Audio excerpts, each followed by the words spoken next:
So very honored to have Norden who is visiting us for the past few weeks during this big snowstorm. So Norden basically now walking around. He usually like to do a lot of exercise walking around, but not this time. And we're happy that Norden is actually can give us this talk that postponed from last week because of the snowstorm last week. And I think most of you know Norden already. But those who not, you can check on the internet on Hilbert-Huang transform, and then you find all the information. The paper has now been cited, I think, about more than 5,000 times. Wow. Yeah. That's a lot. Yeah. And each year, now, every year is more than 1,000 times. So it's an exponential increase. Every year, almost double. I mean, Sorry.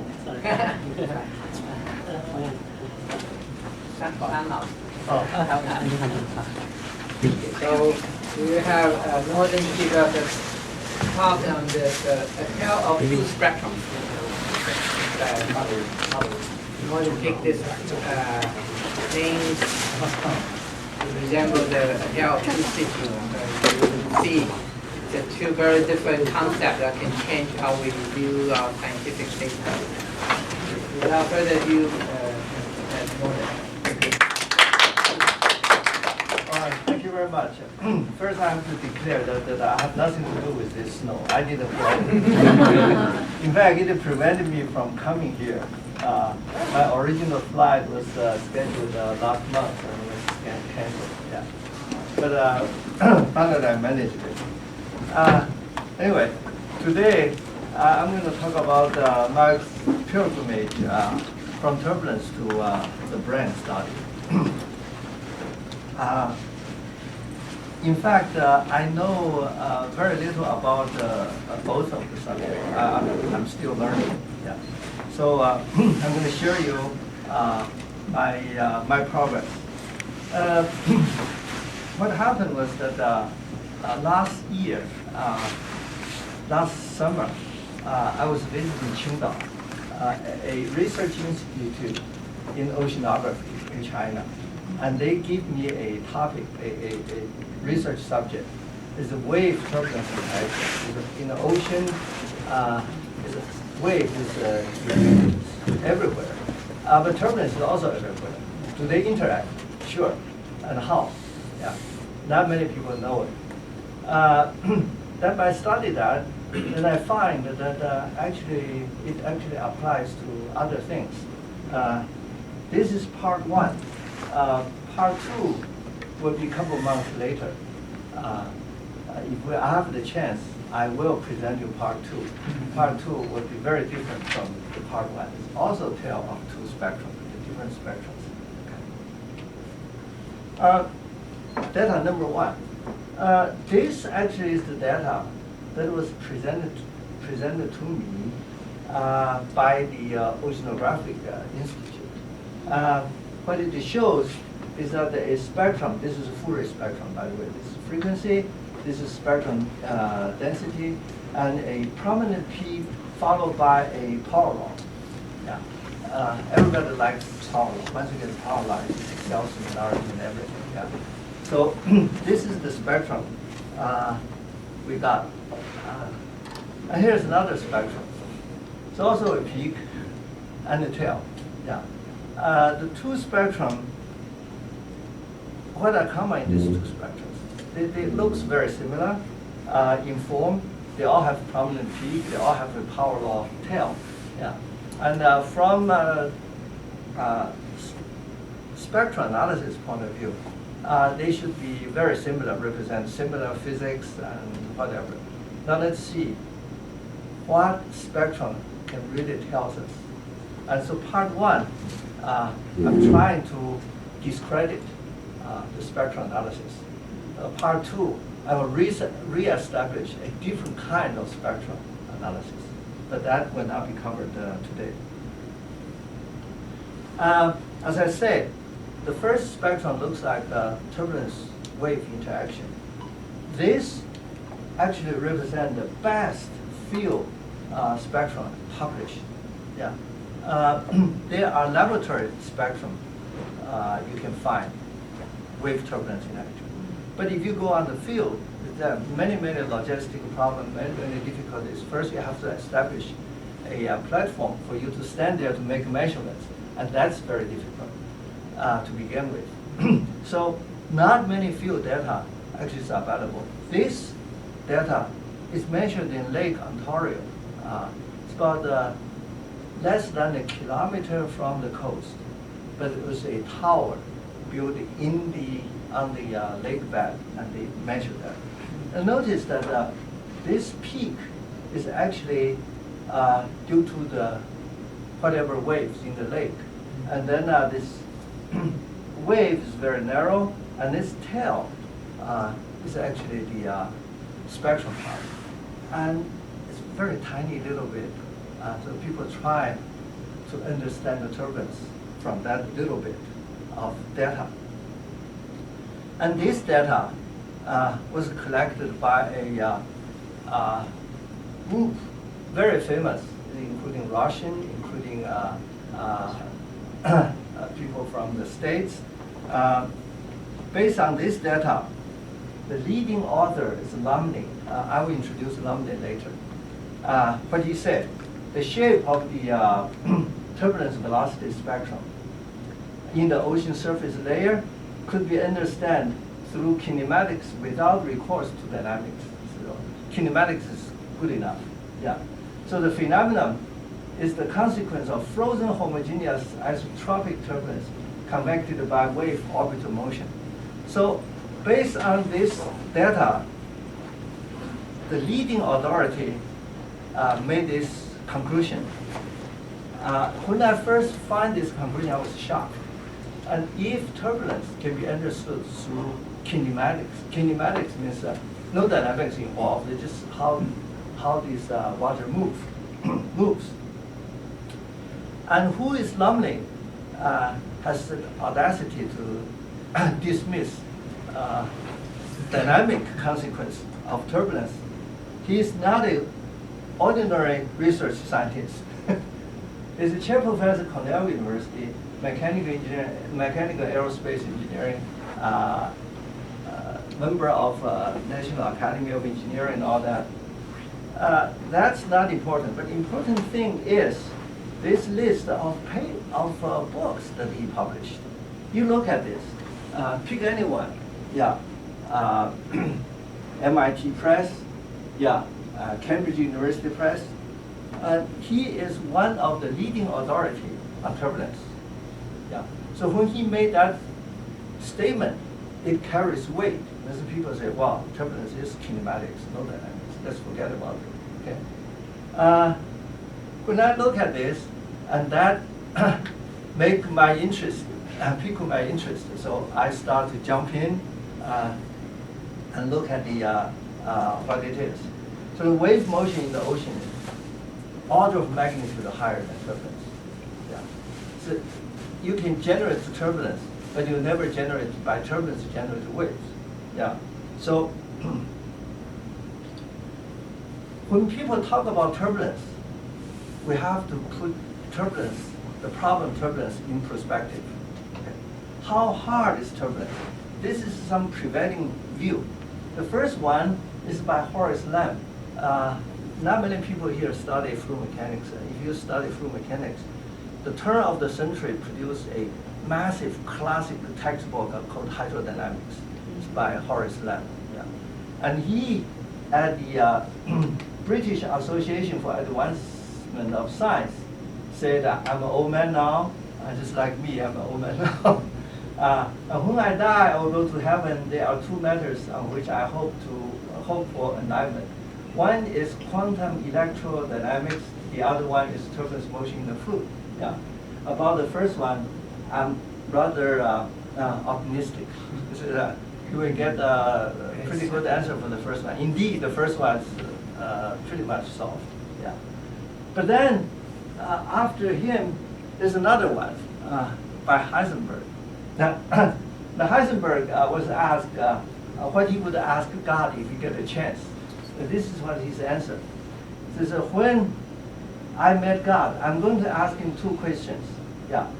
Why relativity and why turbulence? Yeah.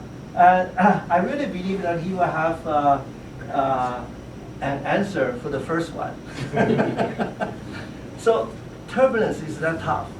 And actually, rumor has it, when Werner Heisenberg first get into his research life, he went to Göttingen, and he actually wants to study turbulence. But once he looked at the turbulence, it's so hard, so he said, no, I don't want to do that. So switch to quantum mechanics, and there he got his Nobel Prize. And meanwhile, there's another person called von Karman. Probably not many people know von Karman. Von Karman is a legend in Caltech in aerodynamics. He actually went to Göttingen to study quantum mechanics. He found that this is not challenging enough. He wants to study turbulence. So he ended up at Caltech anyway. And the third person that also have an encounter with turbulence is Richard Feynman. Richard Feynman, when he was a postdoc, he went to Chicago, and he met Yang Zhenning, C.N. Yang. And C.N. Yang assigned a turbulence paper for him. He looked at it and he ran away. He said, well, I'm not going to do it. But he actually described turbulence as the most important unsolved problem of classical physics. Yeah. Why turbulence is so hard? It's stochastic, it's diffusive, it's dissipative, the fluid is rotational, it's nonlinear, and fractal. Recently, the fractal is added by me because the recent tool that they use to study turbulence is actually fractal. So, with all this difficulty, all people study turbulence appeal to statistical method. And statistics method is actually self-similarity. The earliest self-similarity is theory is actually summarized by Jonathan Swift in this point. Yeah. Says, so naturalists observe a flea has a smaller flea than on him prey, and they have smaller yet to beat him, and so proceed ad infinitum. And thus every point in his kind is beat by him that come behind. And this poem has some people to paraphrase it. The best one is Richardson, is a very famous fluid dynamist. He said, big whales, that's the eddies, yeah, have little whales that feed on their velocity. So when they move, they feed into the little whale. And the little whales has less whales, and so on to viscosity, the dissipation. And because of this nebulous state, nobody really know how to attack that. Actually, we actually have equation, governing equation. This is kinematics. This is very simple. Velocity means wave plus turbulence by incompressibility, the continuity equation. Yeah. This is kinematics. It's purely additive. But when you go to dynamics, then the velocity actually is multiplied. It's multiplication. It's why it's so difficult. It's because of the multiplication, which gives us nonlinearity. Yeah. And some people say, well, forget about the governing equation. Let's just go to statistics. Then they use spectral analysis, and they define all kinds of scale. And the most famous result actually is Kolmogorov spectrum. So the Kolmogorov spectrum says that if I'm pretty far away from the viscosity range, then the spectrum should be governed by k to the minus 5/3 law. And this actually was published by Kolmogorov in 1941. Ever since, people have made comparisons, and they found it so good. And even though to derive this 5/3 law, there are a slew of assumptions, but all the measurements violate almost every one of them, but still works. So people say, well, gee, Kolmogorov is really great. Even though his theory is derived based on a restricted assumption, but it applied to anywhere anyway. Yeah. So that shows how powerful the spectrum is. But after you've seen this presentation, you'll find this is how insensitive it is to the real dynamics. So data number one is actually turbulence. We should fit this description. And it actually was measured in the tower. This tower was 7 kilometers from the coast of Guangdong. The measurement was in the water, about 8 meters below water surface. And the location is here. Location is here. Because it's only 7 kilometers from the coast, it looks like the coast. And the reason I show this is that this measurement was made when a typhoon comes through there. So after they put the instrument on the tower, they were told that you have to evacuate because the tower is not safe. So they left the instrument there. By the time they went back, every piece of the instrument was twisted, damaged. The fact that they got some data is one of the instruments got knocked off the tower, sunk to the bottom. They have a diver recover the black box, so-called. And in the black box, they get some data like this. Yeah. That's one of the few data sets that we got. Yeah. Then this data, you plot a spectrum. Spectrum looks like that. Now compare this spectrum to the best ever published. This is much superior because we do have the peak. The peak is here at the 0.2 hertz. Whoops. At 0.2 hertz. And then beyond the peak, there are almost 2 decades of data indicating that the turbulence exists. Yeah. So we get plenty of turbulence structure for us to study to see how they fit or how they disagree or how they agree with Kolmogorov. And in fact, this red line is the Kolmogorov spectrum. Kolmogorov minus 5/3 law was for wave number. Yeah, I re-derived it for frequency because this is not a wave number. The frequency should be -2. However, if you look at of course, you will never look at the turbulence reference. If you ever have a chance to look at turbulence reference, no one used -2. Everybody used -5, minus 5/3. The reason is that they all are influenced by Lumley. Lumley said that this turbulence is kinematics, so everything is bodily shift, bodily convected by the orbital motion. So when you have bodily transmit, then the wave is not, the turbulence is not dispersive. Wave number and frequency is the same thing. Yeah, constant relationship. So everybody plot 5/3 law.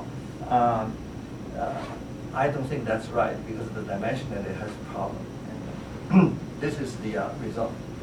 So with that result, what I use, in addition to Fourier, I use EMD. This is the component that I got. And obviously you can see there are a couple of components that shows like, behave like wave. And if I put that together, it's the red one is the wave motion, and the original spectrum is the blue. And if you take the wave part of motion, it's the green. Yeah. And the difference between the green and blue is the red. So the red part is after you remove the wave, and after you remove that, you get left by the red line. That is the turbulence. That, as far as I can, the best way that I can put it is the wave component. And this, actually the component 7, 8 is the wave. From the statistic significant test, we know it's the wave, and it looks like that, and the distribution is very Gaussian. Yeah. This is not unexpected, because most people, when they encounter turbulence, they say distribution is Gaussian. Yeah. But they have not really think deep. This is a multiplied process. It's a nonlinear process. There's no way that the Gaussian process will follow. However, Gaussian it is. This is in a log scale. This is in the linear scale. The red line, the red dot is the theoretical Gaussian, and the black line is our data. So it's very, very good. Now, if we only take the higher frequency part component, that component only cover the spectrum that agree with Kolmogorov, and the data will look like this. Yeah. Will this data still be Gaussian if it's turbulence, right? It turns out this data is no more Gaussian. It has a much narrower spectrum. The kurtosis is not 3. It has no skewness. It's symmetric, but it's no more Gaussian. Yeah. So when people talk about self-similarity, they always say it's random, therefore it has to be Gaussian. It's not necessarily true. Yeah. If you take only the part that follows Kolmogorov, it's not Gaussian. Yeah. If you take everything, then it's Gaussian. So then, if you have Kolmogorov, you have a power law, then that implies the self-similarity. Are the spectrum really self-similar? So I start to look at the spectrum. And here, I use part of Quinn's method to study the amplitude frequency modulation. And I found that point 2 is the velocity peak, and most energy actually is at the frequency peak. So the interaction is not random. It's dominated by the wave motion. Yeah, the wave motion determines the modulation. It has amplitude frequency modulation. And is this a leakage of the wave? It's not. Because if you look at the phase, which again, Quinn has pioneered the study, if you look at the phase distribution, most of the energy is actually the trough of the wave, rather than everywhere. So it's not just a leakage from the wave. And this, you can look at any component. Again, you see this point 2 is the peak and tremendous energy. So even though it's power distribution, it has internal structure, coherent structure, and the structure is actually determined by the wave. It's not just the wave. If the wave's orbital motion just move around, it should be uniformly distributed. It's not. It's only occur in the trough of the wave. And again, in the trough of the wave, and the whole, if you put everything together, you can see this energy. It's not a power law in the amplitude modulation, amplitude axis. Again, I just review, this velocity component is multiplicative, and the reason that it get this show that the wave effect is that the vorticity lines are actually stretched and compressed by the by the wave motion. And in one of the better laboratory experiment, they indeed also show the distribution, turbulence interaction distribution, is only at the trough, not the peak. So the flow here is actually determined by multiplication. We cannot ignore the dynamics. Yeah. But the velocity field is near Gaussian. And however, if you select only the scale that you think is follow the Kolmogorov law, it's no more Gaussian distributed or normal distributed. Yeah. So the spectrum, however, still holds. So many people think that the spectrum holds is great. I think there are a lot of more story buried in the simple power law spectrum. Later we'll talk about that. I think the in this particular case, when you have multiplicative process and you use Fourier, it's the wrong tool to use. Yeah. We will elaborate that later. Data number 2 is actually neuron population activity modulated by circadian cycle. The data I got from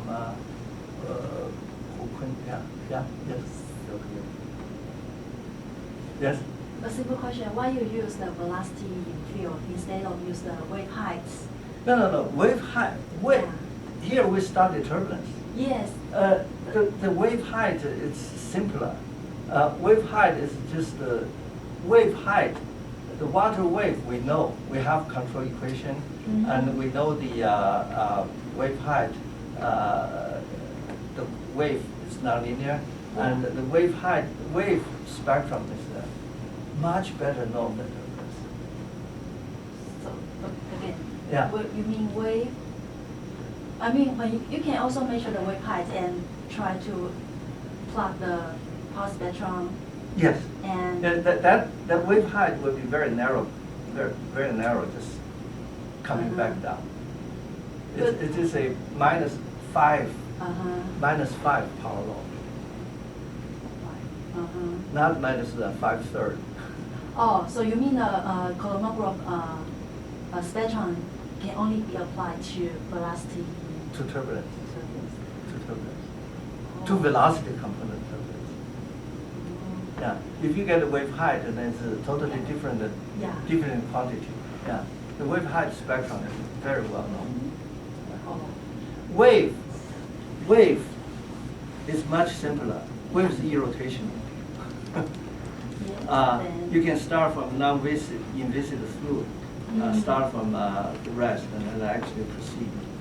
You can derive, and the way the spectrum looks very, very similar to the result that we derive. Yeah. Because I read some papers, they measure the wave height, and Yes. they still can generate the wave turbulence. And then they still can get something. I like to read the paper you read. Okay. Because most people, when they measure wave height, they try to relate to the turbulence. Yes. They have difficulty.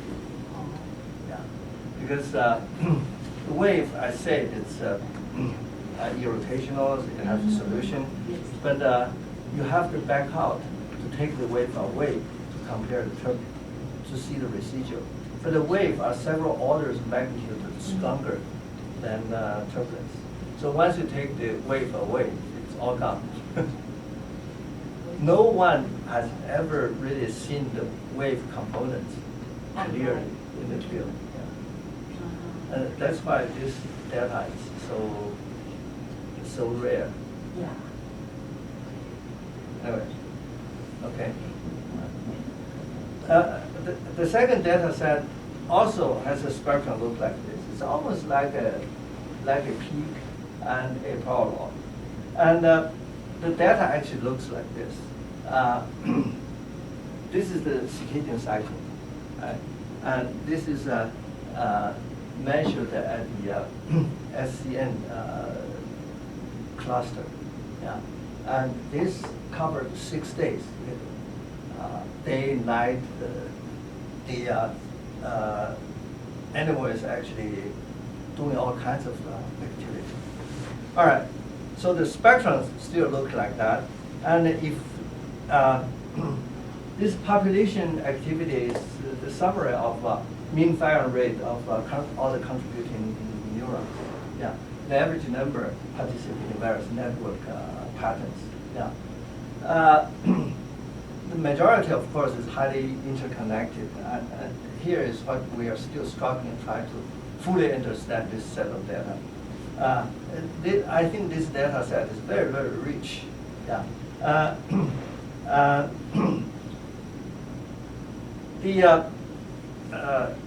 In last year, 2014, there was a long review article by Buzaki and Misuseki, Nature Review of Neuroscience. Yeah, and they'll talk about the distribution of this data. Actually, is log Gaussian. The previous case we see is Gaussian has that spectrum form. Here, it's log Gaussian. Log normal distribution. He said that the random variable, if you add it together, it's Gaussian because normal because of the central limit theory. But if the data looks like this, look like what we get, they're all positive. They're all positive. So, and they get interconnected. So a log distribution of normal activity may be the result of combination of this is congestion, combination of all kinds of complications. So the if you read through this, then you should also read this. The mechanism underlying this is unknown. We don't know why it's log normal. Yeah. But the spectrum looks very similar. If we decompose that, we see clearly the circadian cycle. Yeah, and in fact, we can also see some Ultradian cycle.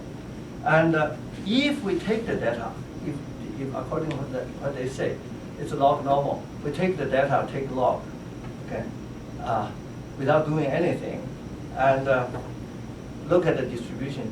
It's definitely not Gaussian. Not only not Gaussian, it's bimodal.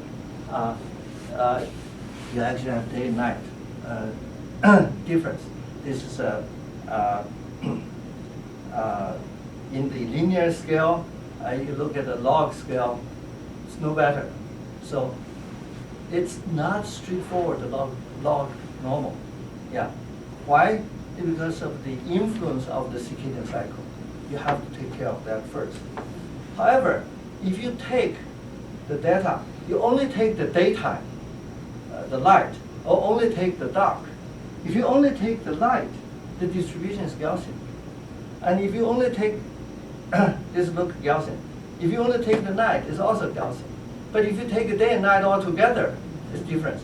But remember, this day and night is not very simple either, because during the day, the animal is doing all kinds of things. Sometimes to feed, sometimes to run, sometimes to explore, and doing all kinds of things.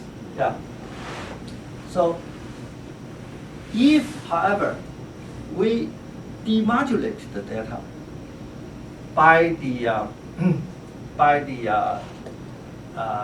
circadian cycle, by demodulation I mean divide it, not to subtract.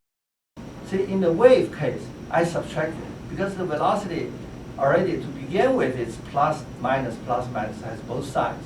Okay, here it's all positive. If you start to subtract it, you have plus and minus. You'll never get above Gaussian.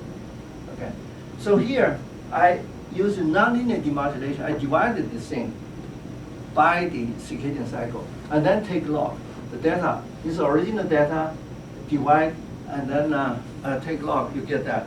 And this demodulated the data. Once you take log, the spectrum looks kind of similar like what we had in the wave. This is the original spectrum. This is the circadian cycle, and the circadian cycle has Ultradian cycle come with it when you demodulate it.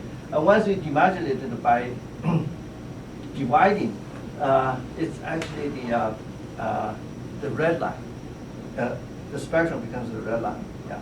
And depends upon how many components of IMF to use for demodulation.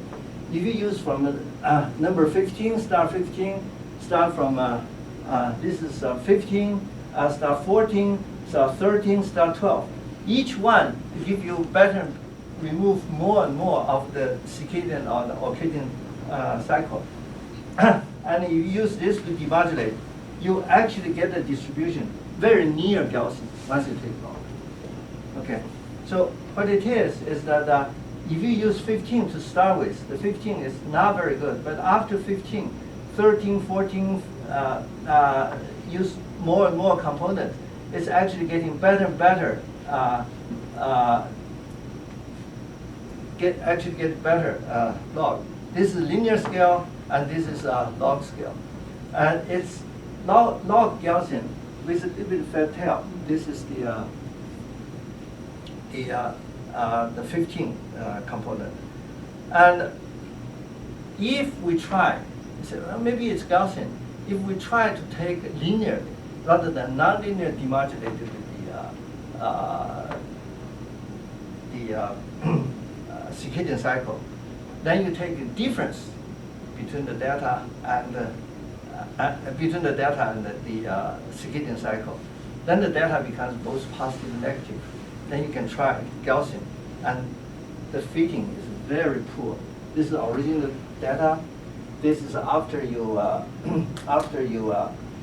subtract the circadian cycle, and after the one deviation, additive correction and multiplicative correction. So it's nowhere near normal distribution anymore. So the neuron firing rate or the population activity is indeed log Gaussian. Yeah, and if we use the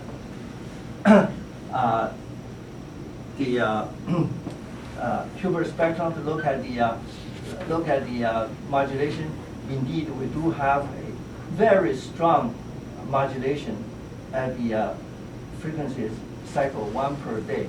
That's the circadian cycle.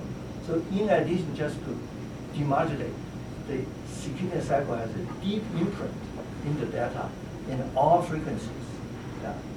And the distribution is again not uniform. It's not just a leakage from the circadian cycle. It's all concentrated near the peak of the data. And amazingly, this is the work actually I'm doing with Hu-Kun. Then if we take the neurons and put it in an in vitro, and the data looks like this. Yeah, it's different. Now here, the only way that we can do it is by linear modulation. And once after linear modulation, it's almost Gaussian. So if you take in vitro, isolate the neuron behavior is very different than from the in vivo behavior. Nevertheless, their spectrum looks still the same. Look how nice the Gaussian is. That doesn't even have a tail. Yeah. So although the Fourier spectrum looks very similar, they actually represent a totally different phenomenon.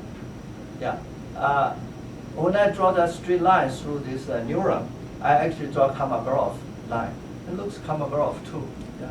So whether Kolmogorov indeed control neuron behavior, I don't think so. It's just because it's so insensitive. Why the spectrum analysis is so insensitive?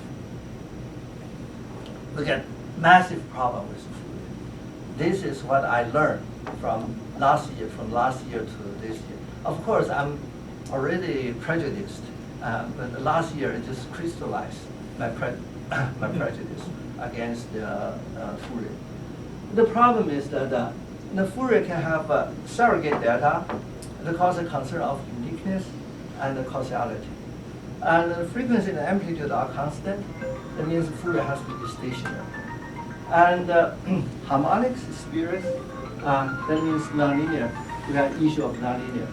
And the worst and the most fatal flaw of Fourier is that the Fourier analysis reduces every process to addition.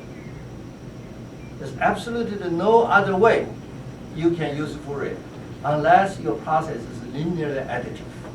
Okay, now let's discuss this. Yeah. What is the surrogate data? Surrogate data is that, say, if I have 10 components, 10 sign components, depends upon the relative phase that I put it in. I can make it almost a delta function like or a random number. And the difference is this is a random number, the phase starts random, and this is a delta function, the phase is locked here. But in order to get a delta function, you have to adjust the initial point. That means before it happens, you have to know the answer. So the causality is an issue too, not just phase. You can line up phase, but then you have to know the events ahead of time. Yeah.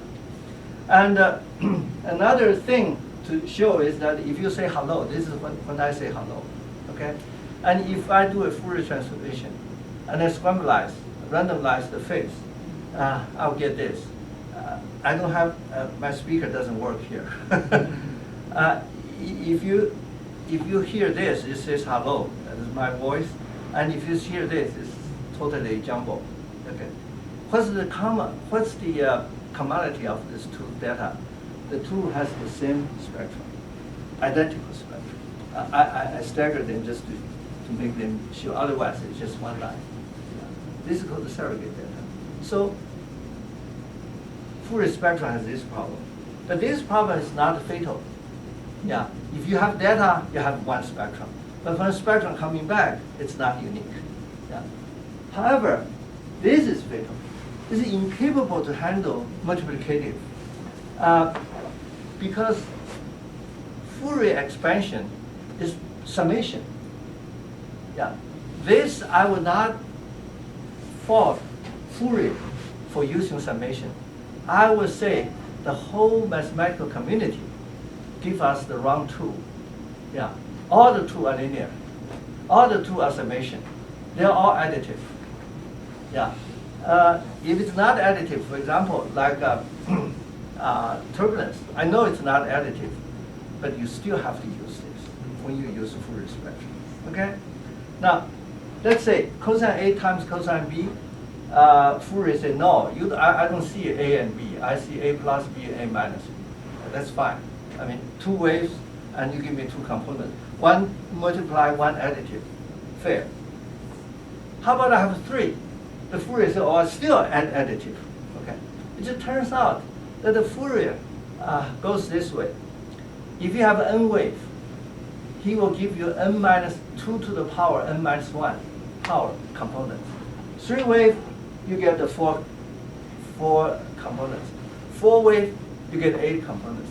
5 wave, you get 16 components. And this component is A plus B, A minus B, and C. Depends on C. The spectrum actually looks like this. You have A times B times C. When you multiply together, the Fourier says that all the waves are 4 wave addition are all here, all near the highest wave number or frequency. Because in this addition, when C is the highest, it overpowers everything. Everything is just change around it. And that is also troublesome.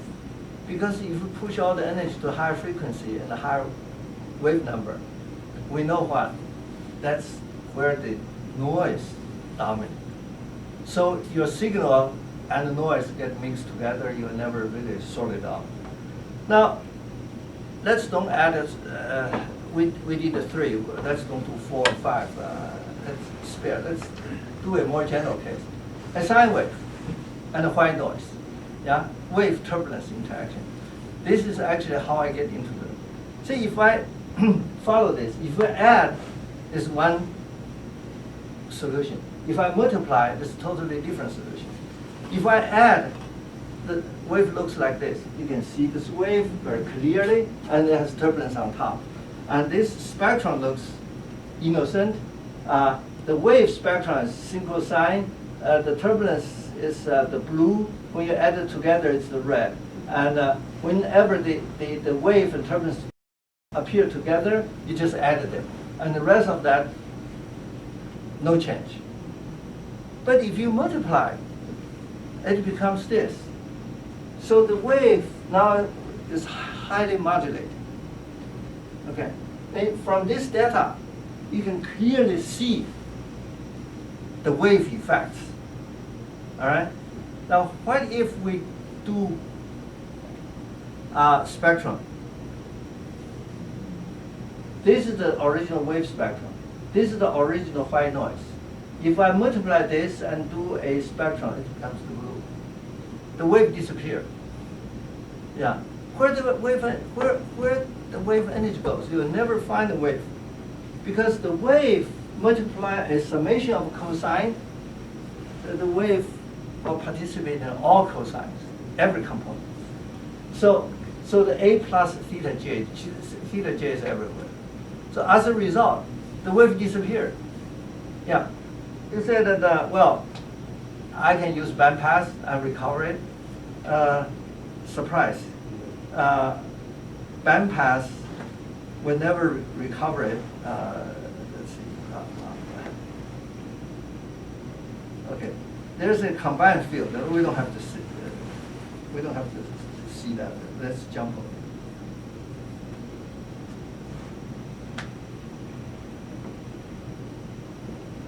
Okay. If we have a combined field, that means the turbulence interacts with the wave, but it's still carried by the wave.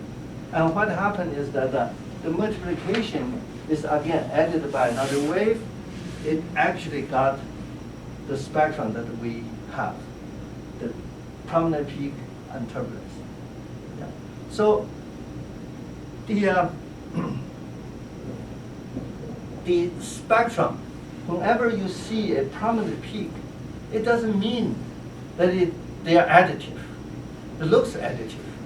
But the difference is the multiplication elevates the energy here. This is all smeared.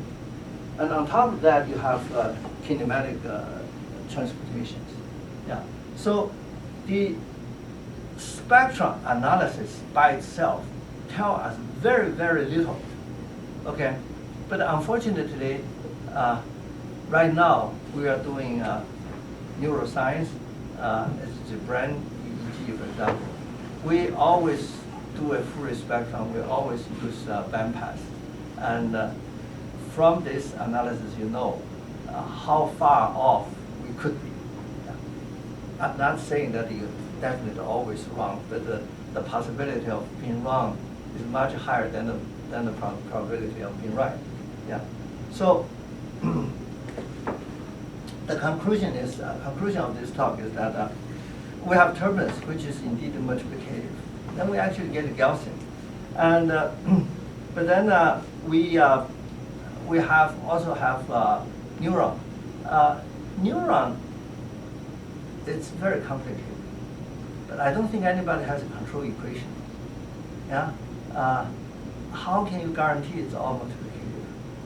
I don't think anybody can say that the neuron A and neuron B, when they interact, has to be multiplicative. To begin with, multiplicative, I don't know what the new unit will be. Yeah. So I think whatever we measure is actually a very good representation, as Fusaki said. It's a sum of all others. When we sum it all together, it actually becomes normal. Yeah. So, but if you look at the individual type of neuron, then it's actually Gaussian. So there's a conundrum that we face And this conundrum that I have struggled over the last couple of weeks with Kunhu, we have not totally seen the light at the end of the tunnel yet. So this seminar is trying to serve you two purposes. One is that whenever you use Fourier, beware. Yeah. When you draw a conclusion, beware. Whether the tool will actually bias to one way or the other. The other thing is that the neuron behavior is much more complicated.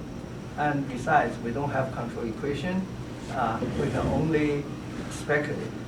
Well, it's multiplicated. But how to justify that, I don't know. Yeah. Now we have the tools developed by Wu Kun and developed by. I don't think so. Yes. Well, you Actually, Norden did the programming, the analysis on the data I provide. I didn't do anything there. So But, you are modest. the phase amplitude modulation part, yeah. We should all look at a more sophisticated way to look at the data before we draw conclusions. That's the purpose of this talk. Thank you very much.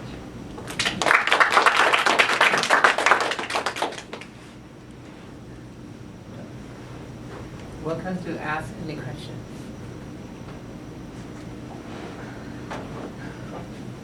I have a question about SCM. Sure. Which you couldn't answer.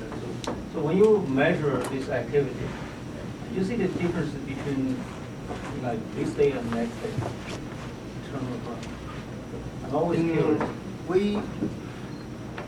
I did not look, Okay. but from the individual days and from the summary, I didn't see any trend. In other words, when I decompose it, I didn't see any trend. Yeah. So here, I did not see any deterioration of that. But in the in vitro case, yes. In the in vitro case, you can see the total activity decrease dramatically. Yes. Actually, I do not have slides here, but that would be in vitro. Maybe some neurons really dying. Oh, okay, yeah, because, yeah. In vitro, indeed, we do see. Very interesting, the interaction is very interesting. Right. Because in vivo, you have more dynamic interaction. Exactly. So cool. Yeah, let me. Actually, now I start thinking something. You know, we always say sleep, so that have unique. We use your method, you may find unique feature of EEG. Oh, yeah. And then you're talking about people anesthetize, let's see, Mm-hmm. using isoflurane to knock them down. Yeah. If you look at the behavior, yeah, they also lose consciousness. But maybe the EEG feature using your method would be totally different. Very different. And that'd be not very interesting. Yeah, using actually my method / Wu-Kun's method. Okay, so your method. No matter. Both of you. No matter. You will see later we'll discuss. It's a very Yeah, different. I realize that. It through the course of the night, Mhm. the EEG is different, and EEG is through the one cycle, one sleep cycle. It's different the from different that. stage. It's very different. Yeah. And the REM sleep and awake is very different. That's so cool. Yeah, Because it is no two states are This is a human or animal? human. Human. Yeah, this is one of the issues. This is amazing. If you can figure out the feature, now people using EEG to see when people doing surgery and anesthetize, right? Yeah. They can use EEG based on. I forgot exactly how to do it. They also have some Well, kind of parameter. most of the anesthetic approach is preparatory. They won't tell you how they do it. They have some you, kind of you buy my number. machine, and Yeah, my machine says straight line. But you can These get the same numbers. thing. You can get probably even Yeah. better, more Yeah. sensitive, right? Well, I will show you some. Bispectral entropy. Yeah. Yeah, something that they have this number But of. this bispectrum, there's a BIS. Yeah, BIS. BIS actually stands for bispectrum. Bispectrum only measures skewness. I don't think that's enough. They actually use the ratio of say gamma band to beta band. It's very wrong. Yeah. When they first get at the band, I challenged them because if the neuron is nonlinear, there's no way that they can use Because it. if you say you can tell based upon EEG to tell a run versus a wait, Yeah. this is huge. Because But that I was told this is nothing. I mean, Well, everybody know it. in a human, it's very hard to tell based upon EEG to tell whether this is a run versus wait. In animal, we can tell. But human is difficult. That's why they have this eye movement there. But if you can tell in the future, you don't need eye probe. Just measure the EEG. That'd be so nice. I have It's very- a two-dimensional. Right? Think about that. This is a big deal. Yeah. So, actually, that's why insomnia, Mhm. if you can use the EEG, fine. This is a We problem. have insomnia data. This is interesting. Insomnia, I don't know a lot about human insomnia, but from what I've heard, sometimes if you look at EEG, you may not, based whatever analysis they have, you may not be able to tell the differences between normal person. But he will say, oh, I have insomnia.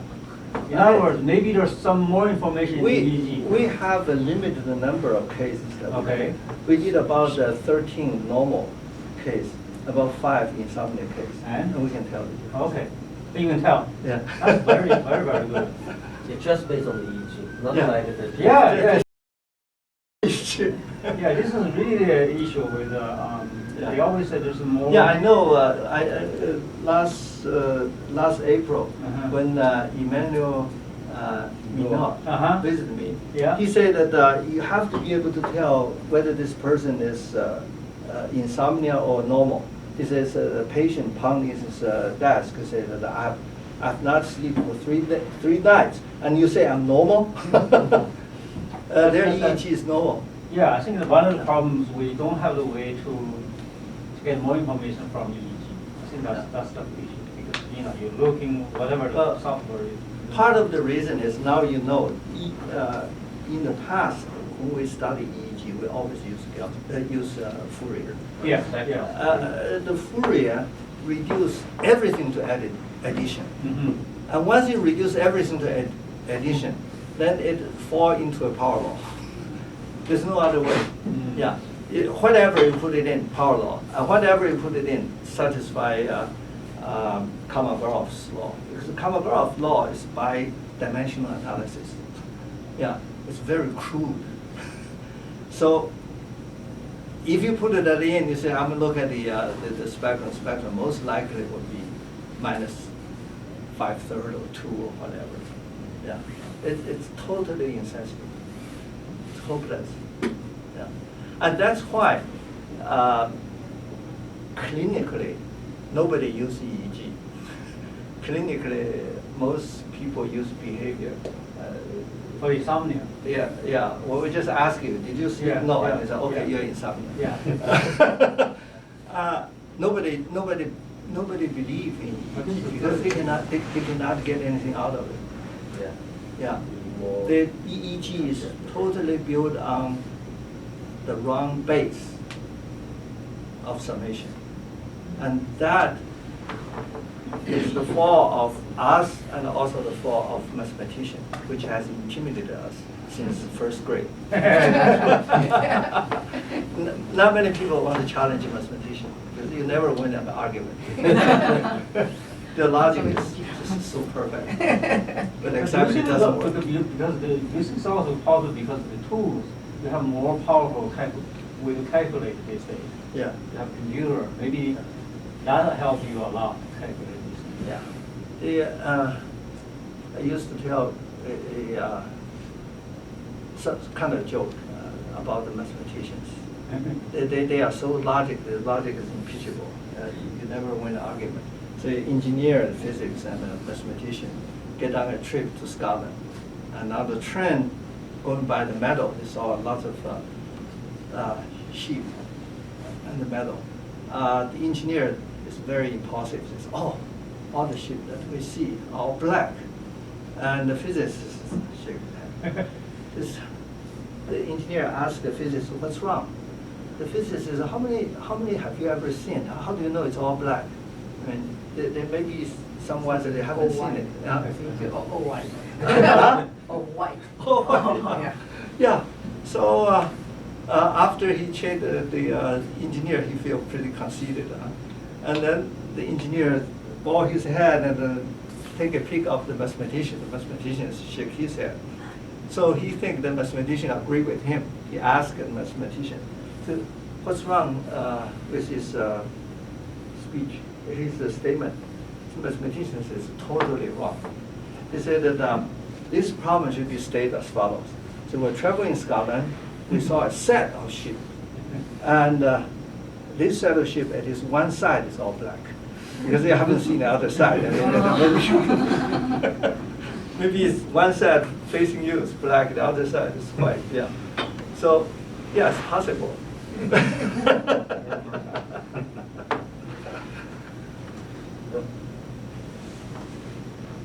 Any more questions? Yeah, go ahead. Sure.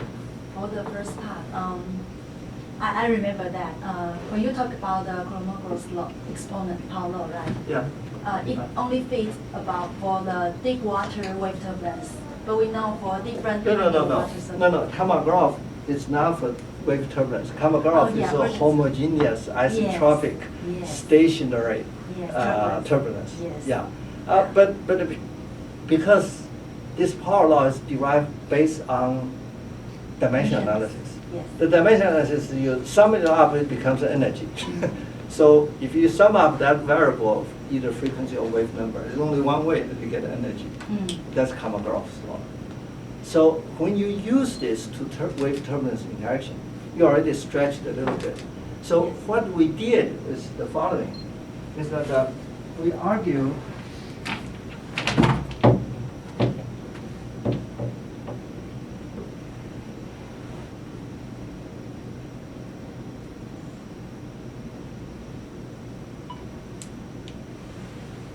actually we argue, say this is wave. We don't touch that. This is viscosity dissipation. We don't touch that. Somewhere here, away from the wave and away from viscosity, it should be Kolmogorov. Yeah. But it turns out, when I use this part, I find that the velocity is not even Gaussian, even not normal. Yeah. So obviously there are some organization. Yeah. What is the organization? The organization is obviously the wave is all encompassing. You never actually get away from the influence of the wave. The turbulence is not isentropic, not homogeneous. Yeah. Yes. Right. And then what I want to say is, because in my memory, when we try to, from another aspect to explain the wave turbulence, typically we say the wave, they are interacting through the nonlinearity. Yeah. And their frequency resonant, like the frequency 1 plus frequency 2 will generate Yeah, talk about the frequency 3. Fourier. Yeah. That's the name. Wave 1, wave 2, yeah. Yeah, you go ahead. And then, no, we, mean what? You mean I talk about Fourier? Fourier component. Because you describe the one wave, another wave. No, I freaking one mode. Uh-huh. During the nonlinear process, this mode and plus this mode, next time movement, it will generate another mode. Yeah. Yeah, and then what I want to do, is it possible to use your method to identify these Those properties? different mode. Yeah. Possible. Yeah. The wave interaction Yes. problem was very, very new in 1960. I come in this country in 1962. Immediately, I worked with Professor Owen Phillips from Cambridge. He he actually, the whole wave-wave interaction is proposed by him. Yeah. We did an experiment, we confirmed the theory, but the whole thing is based on Fourier structure. I don't think it's right. So that's why after I started to play with EMD, I totally give up wave. The last paper I did on wave is a review, published an annual review of fluid mechanics. I said that it's impossible to do wave because it's not what we see wave as one sign component interact with another sign component. Totally. Yes, sorry.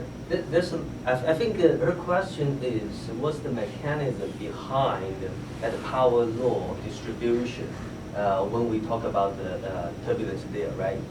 So what's the mechanism? That's what so you proposing, that's possible, there's some, lots of chaotic oscillators there. They are coupled and can generate power law. But this generated power law is only based on additive. Right. Yes. Yeah. So to begin with, you have to forget about all the true dynamics. The true dynamics is multiplicative. Yes. Yeah. So I forget about that, okay? I assume it's all linear additive. Then you may get somewhere of your explanation. But in fact, this is not.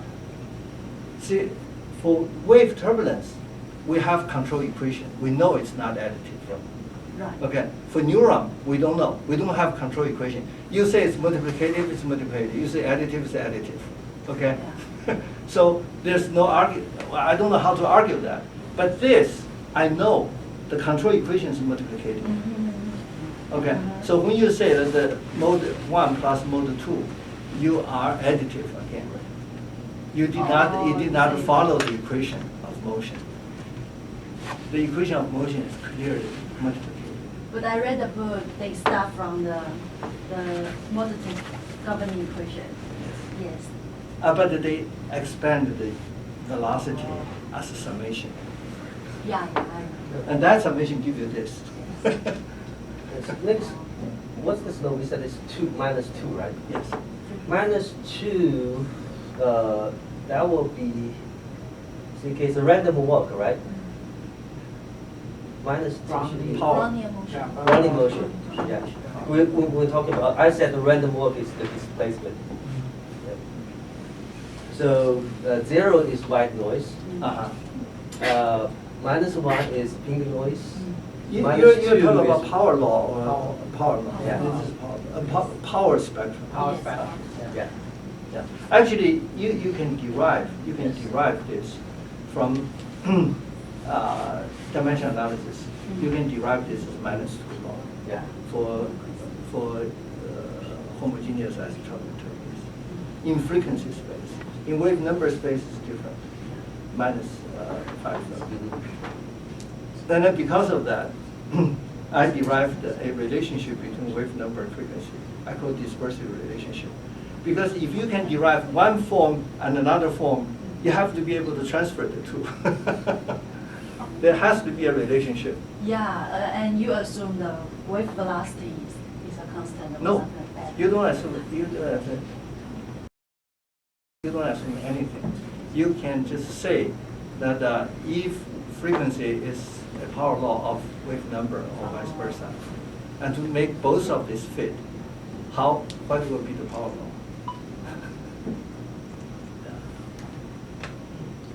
The wave, actually, I found the wave turbulence has to be dispersive. In other words, the large eddy and the small eddy does not move the same distance.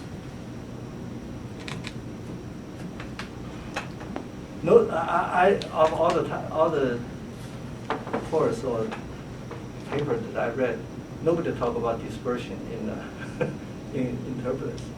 So I have to find somebody to ask him about turbulence. The little bit of inkling that I got is this: in September, I was at Caltech. A professor, very famous fluid dynamics, Ted Wu, was celebrating his 90th birthday. So they organized a symposium. I was invited to give a talk. So I started bad mouth. People started turbulence using Fourier. Down there sit all the experts in turbulence. Two of them were the past director for Guggenheim Lab at Caltech, Guggenheim Aerodynamics Laboratory. This is the there's a Guggenheim Museum. Yeah, the family? same family. Ah, Same family in the 30s. Uh-huh. They put up a bunch of money for aerodynamic study. Okay. And well, if we believe von Karman, it's because of von Karman. Von Karman said, "Oh, you have to put so more money for aerodynamic study so that you can build more better airplanes." So Guggenheim put up money. They established two laboratories, one at MIT, the other one is Caltech. But since von Karman was at Caltech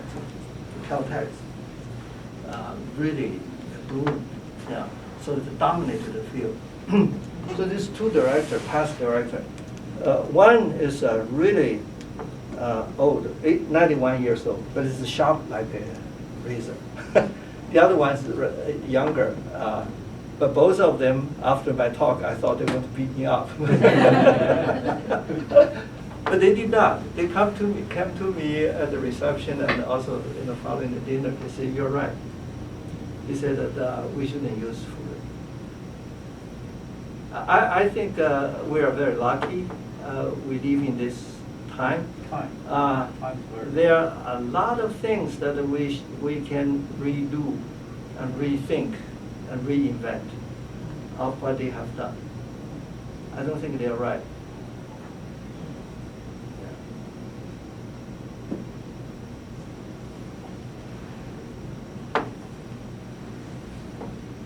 Any more questions? No? You're welcome to join Norden for private discussion. Norden will be in the lab till about 6 o'clock. Yeah. Well, I'll be there at 6 o'clock. But Yeah. please give me an hour or so. We got to settle some. Okay. Yeah. Okay. Okay, thank you. Yeah. Thank you.